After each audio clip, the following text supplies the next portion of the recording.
Jeg gider ikke. Nej. Annette? Prøv lige at høre. Nej, lægger dig ned. Annette? Ja. Jamen, ved du hvad, det vil jeg skide på. Du kan lade være med at opføre dig som sådan en lille pattebarn, ikke? Annette, er du ved at være klar? Ja, prøv lige. Hold nu lige kæft. Jeg er lige ved at putte min dreng. Nej, men for luk. Luk nu. Du lukker nu. Nej, men jeg gider ikke det der. Solen er så rød, mor. Hvad fanden er det for noget? Fra Dangletager på Kongens Nytorv i København. Grillet i aften med Julie Bertelsen, Audrey Castagnetta, Simon Juhl, Trine Gregorius, Jens Blauenfeldt, Amin Jensen, Tobias Dybvad, Omar Massoud. Tag godt imod aftenens grillmester, Jan Gindberg.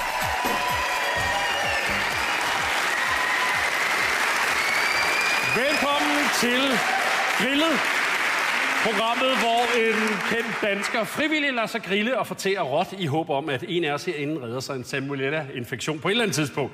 Hyldesgrillen kommer til at foregå ved hjælp af taler fra vores æresgæst nærmeste, samt en række rigtig sjove komikere, der ikke havde talent nok til at blive tilbudt et ordentligt arbejde på fjernsynet. I aften der skal vi hylde en kvinde, som engang har været kropsmalet. Hun har været med i Melodi Grand Prix. Hendes forældre hedder Kjeld og Hilda, ligesom hovedpersonerne i den tyske erotiske film på TV1000, jeg så forleden. I aften der skal vi hylde en entertainer, en sangerinde, en tv-vært og et menneske så sødt, at diabetikere nok skal overveje at skifte kanal. Vores æresgæst i aften er Annette Heick. Annette Heick er Danmarks svar på Paris Hilton. Men hvor Paris blev født med røven fuld af penge, kom Annette til verden med en guitar. Paris er født ind i Hilton Hotel Imperiet, mens Annette hurtigt fandt ud af, at Kjeld og Hilda var hendes forældre. Mens Paris brød igennem til stjernehimlen med sexvideoen One Night in Paris, indspillede Annette nummeret Du skælder mig hele tiden ud med Tommy Sebak. Og hvor Paris rejser rundt til events i hele verden med en lille hund i sine arme, måtte Annette klæde sig ud til ukendelighed for at få succes med Ushi Haiku. Tag godt imod kvinden, der modsat Paris Hilton rent faktisk har udrettet noget. Annette Heick.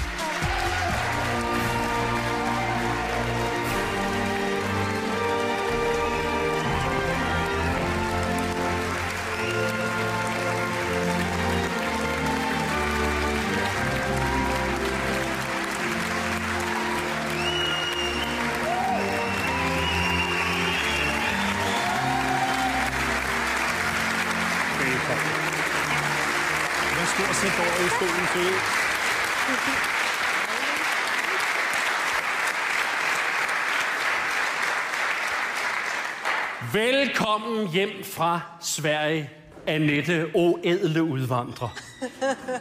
Du har jo valgt at bo i Malmø, og alligevel så har du kødboller nok til at møde op her i aften og lade dig grille. Det er jævler modigt af dig.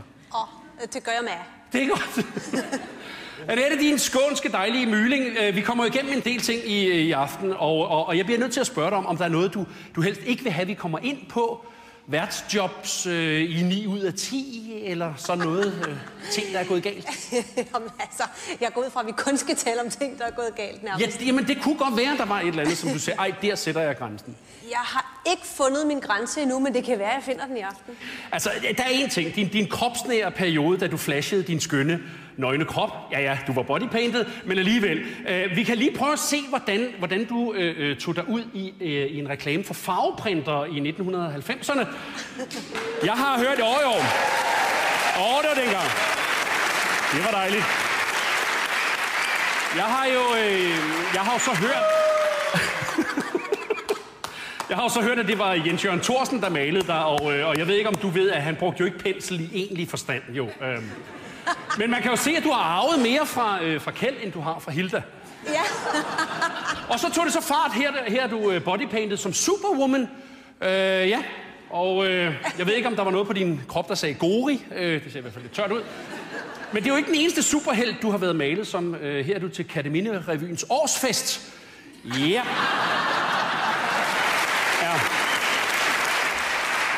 Annette, du får selv taleretten til aller sidst i programmet, og du må gerne tage noter undervejs. For nu skal vi i gang med det, som grillet egentlig handler om, nemlig kærlighed blandet med mere eller mindre udsøgte perfiditeter.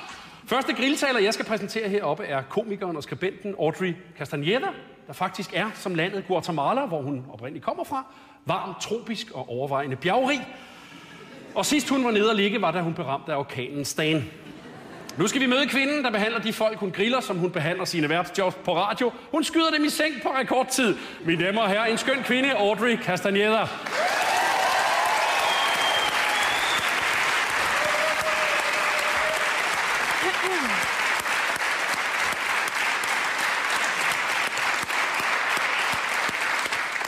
Tak til Jan, en spirende landmand, der er så grim, at selv ikke bonde Søger Brud ville have ham med. Tak fordi jeg måtte komme. Og Simon, min elskede mand, der er meget, man kan sige om dig.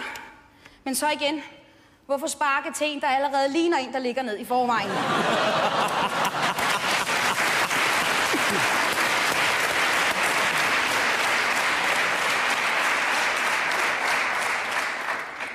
Og heroppe, der sidder Tobias Dybvad, komiker, ved siden af Amen Jensen. Det ligner jo mest en konfirmand, der sidder ved siden af sin far. Jeg kunne sige meget med Tobias, men så igen. Jeg overvejede at gøre det, men hvorfor? Der er jo ikke en kæft, der aner, hvem han er. Amin, det er dejligt at se, at du har taget på. Du har taget sumobryder livsstillingen til dig. I lige måde. Mange tak. Mange tak.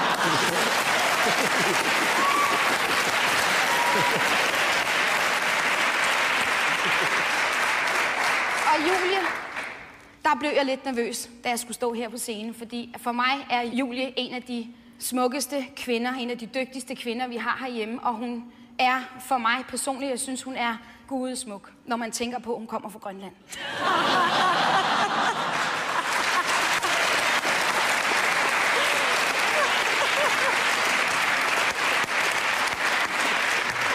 Selv Trine Gregorius er køn på Grønland.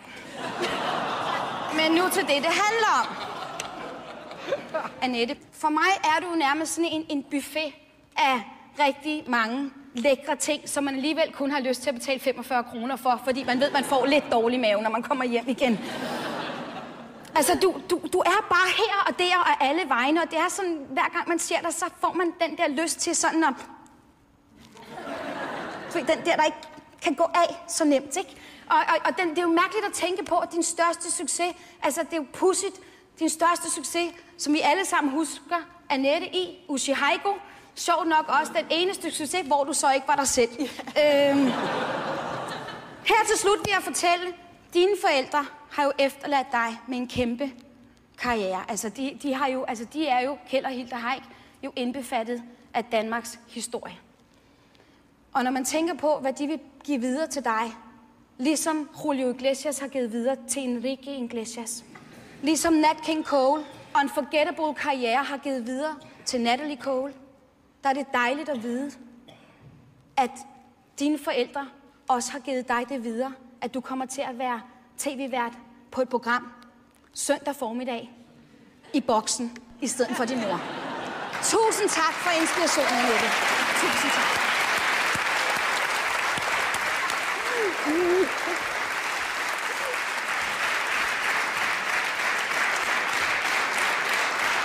Tak til den spraglede Audrey Castañeda.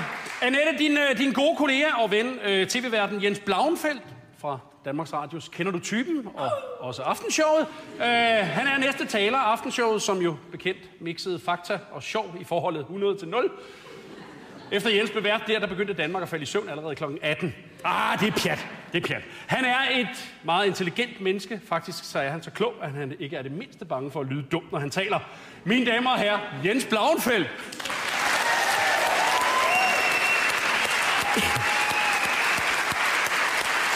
Tak for det pæne ord.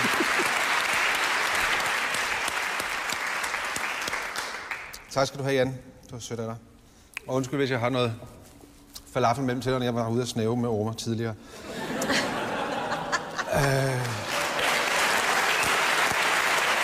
Kære Annette, vi har jo kendt hinanden meget, meget længe. Lige siden jeg var assistent for Jens Jørgen Thorsen, der jo malede din krop i sin tid, og jeg fik lov til at lave den sidste finish med fingrene. Vidunderligt malerarbejde. Det er meget sjovt. Jeg troede faktisk, det var sprøjtelakering. Ja, det tror du.